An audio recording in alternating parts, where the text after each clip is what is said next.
안녕하십니까. 정의당 대변인 한창민입니다. 두 가지 정도 현안 브리핑하도록 하겠습니다.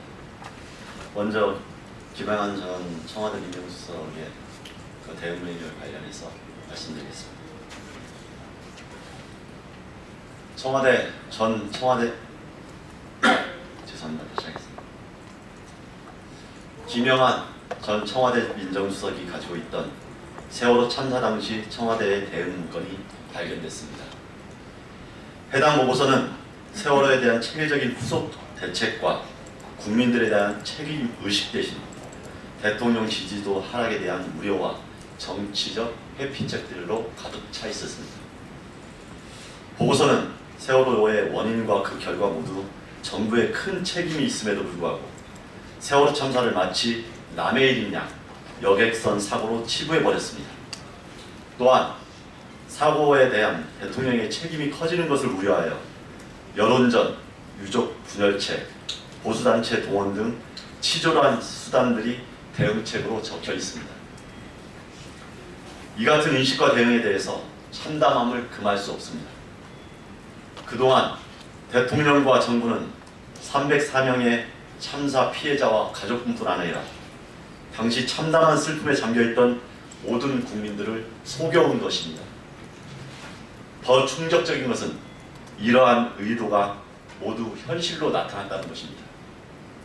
유족들을 공분케 한 모욕적인 댓글들과 일베의 혹식 투쟁도 청와대의 배후에서 이루어진 것은 아닌가 의심하게 하는 대목입니다.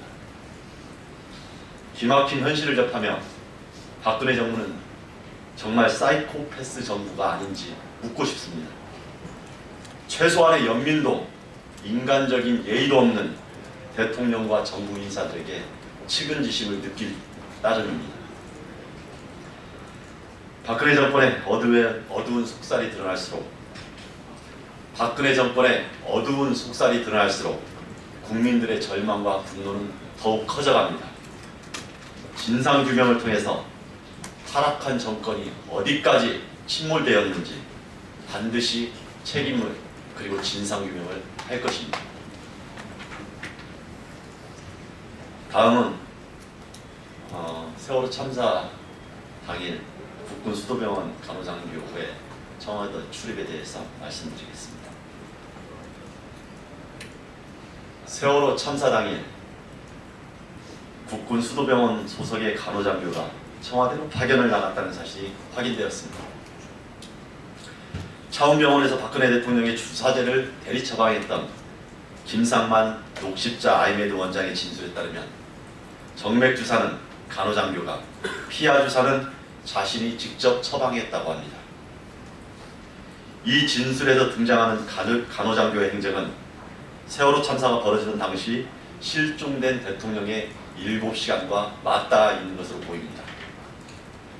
대리 처방, 정맥주사, 간호장교의 세월호 참사 청와대 출장, 이 모든 것은 당시에 의심스러웠던 퍼즐의 조각을 맞춰주고 있습니다.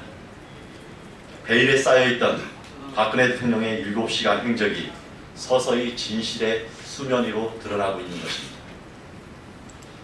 하루빨리 사정당국은 관련 내용을 수사해야 합니다. 먼저 군 당국 또한 해당 간호장교의 조사를 위해서 전폭적인 협조를 해야 마땅합니다.